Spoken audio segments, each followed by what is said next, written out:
آیت نمبر 3. آیت چې په داخل شي لیکلی دا آیت د پوس آیات وي د وروسته یغوي نمبر وي. آیت نمبر 3 مقصد دا چې د پوس ان الذين يغضون دا ان شاء الله تلاوت کړي.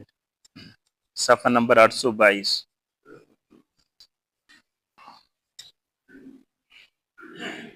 أعوذ بالله من الشيطان الرجيم. بسم الله الرحمن الرحيم.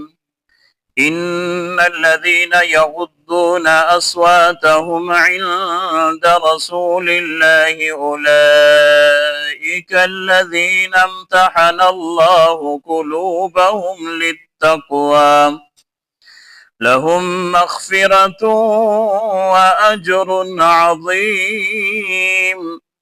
إن الذين ينادونك من وراء الحجرات أكثرهم لا يعقلون ولو أنهم صبروا حتى تخرج إليهم لكان خيرا لهم والله غفور رحيم. په مخشه آیتش او په دا آیتش الله رب العالمین د نبی مهربان صلی الله علیه وسلم آداب بیانای. نو ابتدائی آیت ش الله رب العالمین حکم مؤمنین تا لا تقدموا بین یدی الله ورسوله. دا الله او د رسولنا تقدیم ما کوي مخشوله ما کوي په هر شي شه مخشوله ما کوي کپ قول شي کپ فعل شي کپ خروب شي کپ چروک شي په سر شاد پیغمبر نه مخشوله ما کوي. او دوام حکم د رسول الله صلی الله علیه وسلم د ادب متعلق الله تعالی فرمی چې لا ترفعوا اصواتکم فوق صوت النبي. خپل اوزینه د پیغمبر د اوز نه چیږي ما. او دریم ادب الله رب العالمین فرمیل چې ولا تجهروا له بالقول كجهر بعضكم لبعض. داسې ژغېدو په غور باندې ماور سره کوي په چیګه اوس باندې لکه څرنګه چې تاسو په یو بل په خپل میون شه به تکلف ژغېږي. نو داسې به تکلفي د رسول الله صلی الله علیه وسلم سره ما کوي. داسې نه چې د عام انسان او د انسان مشمرولوي او تاسو به تکلف د سره ژغېږي. په دې نن آیت مبارکه ش الله رب العالمین د هغه خلق د پورا بیان کوي چې کیم خلق دغه صفات الله تعالی بیانای چې کیم خلق رسول الله صلی الله علیه وسلم د اوز نخپل اوز ټیټ لري. والله رب العالمین د دې خلق متعلق فرمي چې د خلق الله رب العالمین زړینا خالص کړی دي د تقوی د پورا. نو دا متقین خالتي ادب چې بچا شوی او بیا خصوصا د رسول الله صلی الله علیه وسلم د متقین خلقی صفات ده د تقوی دور خلقی صفات ده. او چې تقوا نه به چې سوول وسرنګ وول او چا په شی وول بداغه تقوا سړی به بوکا کی چې تقوا نه په سړی شي. نو خدا خوفی داس یو شی ده چې انسان د هر شی یو قسم بریک ولګي. سترګې بریک شي د غوږې بریک شي د ژبې بریک شي. احتیاط کوي دار شي سره چې غلط سترګې نه و نړیږي د سنې چې الله رب العالمین ناراض شي. متقی انسان د تقوی دور سړي صفات دي. په غوږې دا سره ودل نه کوي چې الله رب العالمین ناراض نشي. په خولې باندې داسې ژغېدو نه کوي چې الله رب العالمین ناراض شي. دا د متقین خلک بهترین صفات. نو بیا الله رب العالمین د هغه خلک بیان کوي چې پیغمبر علیه الصلاۃ والسلام ته ذکر نه بهر وزینا کول چې یا محمد اخرج الینا ای محمد مشتروزا. الله رب العالمین د دې خلک کمکلی بیان چې دا کمکل خلک د پیغمبر شان نه پیژني. د پیغمبر علیه الصلاۃ والسلام د ادب نه به خبره دي. نو الله رب العالمین فرمی ان الذين یقینا اکسون یغضون اصواتهم چې ټیټ لري دی خپل اوزین عند رسول الله د الله رسول په مخشه د رسول الله صلی الله علیه وسلم په مخشه خپل اوز ټیټ لري.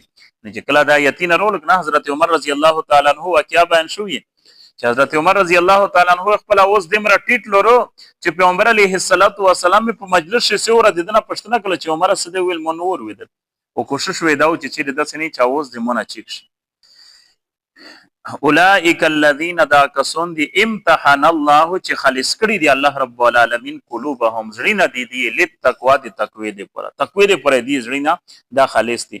او اصل شی دا تقوا دو او تقوا د ظاهری بدن سره تعلق نشته بلکې د تقوا تعلق د زړه سره ده. قران مجید بار بار تقوی چې کله تعریف کوي او تقوا شای نو زړه طرف ته، او رسول الله صلی الله علیه وسلم د تقوا تعریف چې کړه ده نو بیا خلک تشای چې التقوا ها هنا، التقوا ها هنا، زړه طرف ته اشاره کوي چې تقوا دوزي شي، د الله خوف دوزي شي ده چې کله زړه شي تقوا روشي نو ټول اندامینه د متقین جوړ شي. او کچره زړه شي نوې ظاهری تقوای نو به دا سي چې خلک په مخ سړی متقی و دي الله رب العالمین نامه سوا، یعنی مقصد دا چې خلق نه ور سره د الله نه وي خوف نه وي، په تنهایی شوی خوف نه.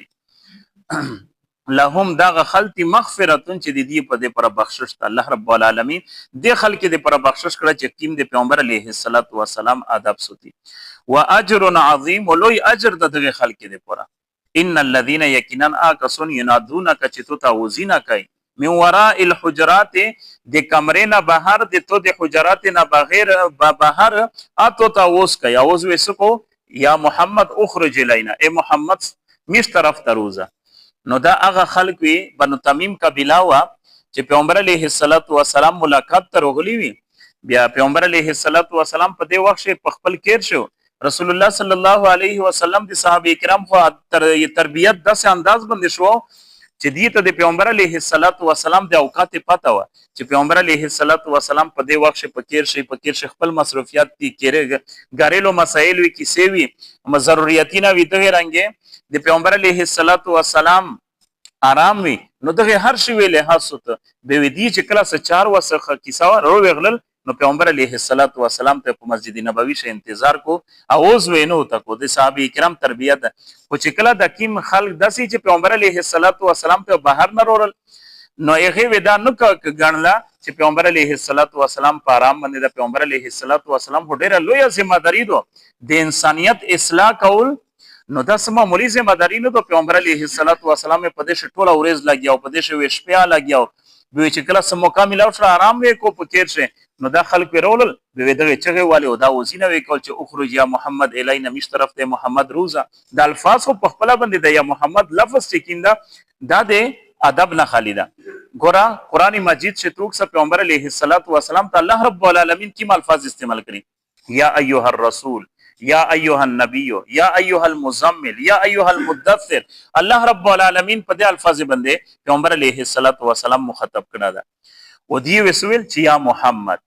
دا داسې بیا ادبي هوند د نوم شاه بیا ادبي هوند و دا خو هغه خلک چې پیغمبر علیه الصلاۃ والسلام ته ذکر نه بهر چغه والے او کيو سړی د پاکستان نه لګیا شوی چې یا محمد یا محمد نو دا وی سمره بیا ادب یو سمره کما کلی قرآن چې الله تعالی ته کما کل ویل دي او هغه خلک چې پیغمبر علیه الصلاۃ والسلام ته دوزنه چې یا محمد یا محمد. دا یا محمد لفظ الله رب العالمین چې رند استعمال کړه نو تسرنګ استعمالوي. نو ځکه الله رب العالمین فرمایي چې دغه خلق من وراء الحجرات چې بهر د حجرات نه بنو تمیم قبیله کسون چې کی موافد روغلی نو دا پیغمبر علیه الصلاۃ والسلام ته دا وزینه کوله. نو الله رب العالمین د دې مزمت بیان کړي چې دا خو نه دو ګره پچار اکثرهم اکثر د دین لا یعقلون عقل نه لري دا کمکل خالتي. ګوره د پیغمبر آداب چې نه پښه نو دا سېکتی دا کمکل خال. ولو انهم صبروا وکچری دی صبر کړه د صحابه کرام هو به داسې تربیت وشو چې د هر چا وې داسې لحاظ وته د مشرونه د بزرګونه د خپل استوزونه. حضرت عبد الله ابن عباس رضی الله تعالی عنہ چې اول د قران مجید مفسر د ترجمان قران ورته وي د قران مجید اول ترجمان سیکتا په صحابه کرام چې حضرت عبد الله ابن عباس رضی الله تعالی عنہ. ابی ابن کعب رضی الله تعالی عنہ د استوز د دنا سبا کیای عبد الله ابن عباس وکړته ورته نو دیمره پر عبد الله ابن عباس ونو سو عبد الله ابن عباس کی مقام د پیغمبر علیه الصلاۃ والسلام تر زایدا او د قران مجید اول مفسر ده. خبیب ابن کعب ته وکړته ورته او د کړته وچورغه په دروازه نه ټکاوله او وزینه ته چې ای ابی ابن کعب زروغل روزه نه نه خپل وکشنست نو سو ابی ابن کعب چې په خپل باندې روته به چې کله ولید ته چې عبد الله ابن عباس خو مت اطلاق وا سکر لجا دروازه ټکا وچ نه نه دا دغه آداب دمر لحاظ دغه اثارو د صحابه کرام باندې چې خپل استوزونی سره د خپل مشرونی سره هغه سره وي دغه لحاظ وته. ولو انهم صبروا کچری دی صبر کړه حتی تخرج الیهم تر دې چې تدی ته خپل وروتلا و دا وزینه نو کړی لکان خیر اللهم به د دې پر ډیره بهتره و والله غفور الرحیم. الله رب العالمین بخشین کو مهربان ذات.